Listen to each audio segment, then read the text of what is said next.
let's talk about some free sewing patterns for December. Welcome, I do sewing and DIY related content, and happy first day of Stitchmas. So Stitchmas is my version of Vlogmas where we do 12 sewing and DIY related videos leading up to Christmas. And I thought a fun way to start that off is with some free sewing patterns. So I do this each month. This was a thing that I tried for 2024, and I have a whole Pinterest board filled with ideas starting back from January all the way through the year. So today we have made it up to December. We are at the last month, and I will be sure, in case you are new here, to include the link in the description for any of those previous months. And here are our free patterns for December. So for this month, I know everyone is really busy, so I tried to find really quick little easy projects, as well as some items that may be really good, especially if you are learning to sew right now, if you're trying to make some DIY gifts, or if you know somebody's going to be getting a sewing machine coming up, then these may be some really fun little ideas for them to try when it is Christmas, as you know, you'll still have that week before it's January. So just different ideas and inspiration along the way. As you'll see, some of these are mittens, some are little keychains, some are ornaments, so lots of different items for us to look through today. I will start off though with a mitten pattern. So what I really liked about this is you can see there's actually a video pin on here. So this was a really quick and easy way to make some mittens. I know that it's been really cold in multiple parts of the country, so I wanted to provide another option for how you could make your own mittens. This little video seems really quick, really easy, and seems actually perfect for if you just want to very easily make some mittens for yourself or to give to others. The best part about this is that she has a whole pattern piece available. So if you click that little visit site button, that's going to take you to a PDF that you're able to just immediately download and print. There is no email, no information required. And she even talks about how much you need for each versus the outside of the mitten, the batting, and then the inside lining of the mitten as well. Now the next item that I had on here, it is another version of mittens. I know right now that a lot of people are really into kind of thrifting and upcycling. So this was actually making mittens from an old sweater.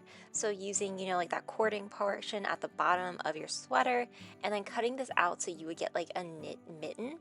I thought this sounded really interesting. I will say with this though, that when we go to the site, you'll see that you have to put an email in if you want this pattern piece.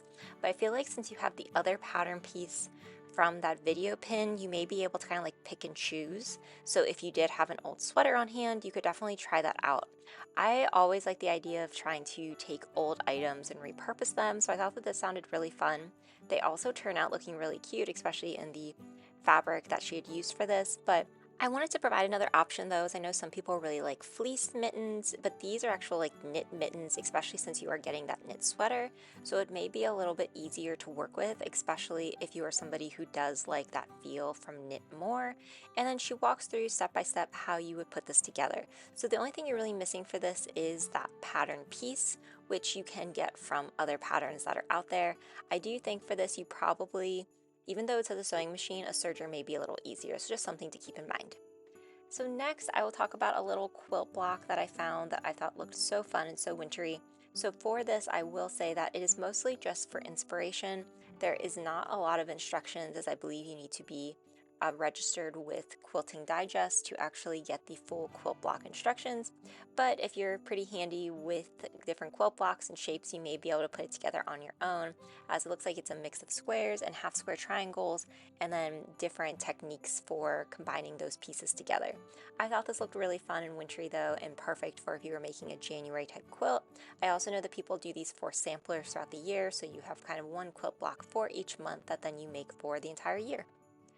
Now moving on to some of those really quick, easy projects. So I have 3 different items on here as an example. We will first start off with a little keychain that I found though.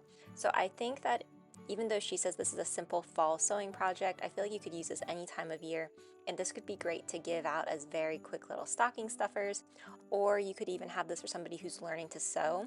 So this seemed like a really great and easy pattern. The best part about this is you could make this with really whatever shape you wanted.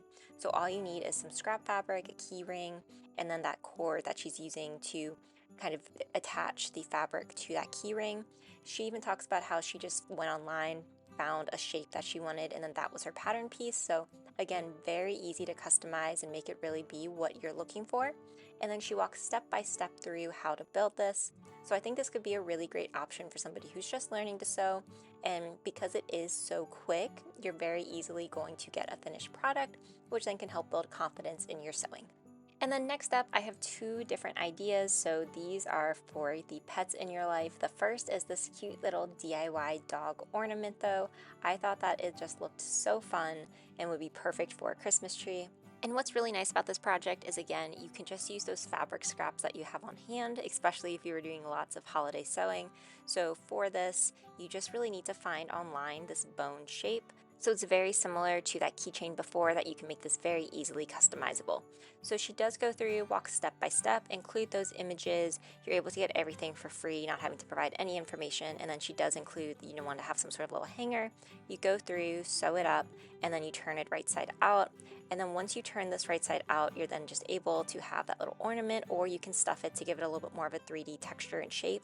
I think what could be really fun with this is if you actually then embroidered maybe your pet's name on it or the year, as just a little way that you could remember that, you brought them home, or as a reminder of, just a little personalization. So lots of different ways that you could customize this, and then you could give this out to friends, family. You could make a whole tree of these if, like, let's say you worked at like a dog groomer or a veterinarian's office.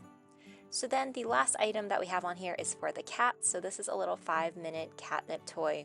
I think these can be really fun for multiple different reasons. The first though is because, again, this can use up any of those little scraps of fabric that you have on hand, but also because they are so quick and easy, so this can be a really great beginner project too, just to start to learn, how you're cutting out that fabric, how you get those nice neat lines, and then doing those little seams, learning how to pivot. So lots of different ways you can do this. Also then at the end, you get this fun little item for your cat. It does also talk about how you could have kids make these, so this could be a really great thing if you are teaching your child how to sew, and getting them a sewing machine. This could be a really fun little project for them to put together, and then they can make something for their pet at the end. So I thought that this was a really fun, easy little gift idea for the cat in your life as well. So these are our 6 projects this month. I know that the holidays get very, very busy, so I wanted to keep them with nice, quick little items that you could make easily. Let me know if you've enjoyed these videos. If you have, be sure to leave in the comments what you want to see for next year's free sewing projects, and be sure to stay tuned for the rest of Stitchmas, where we have 11 more sewing and DIY videos to go. Thanks for watching, and I'll see you next time.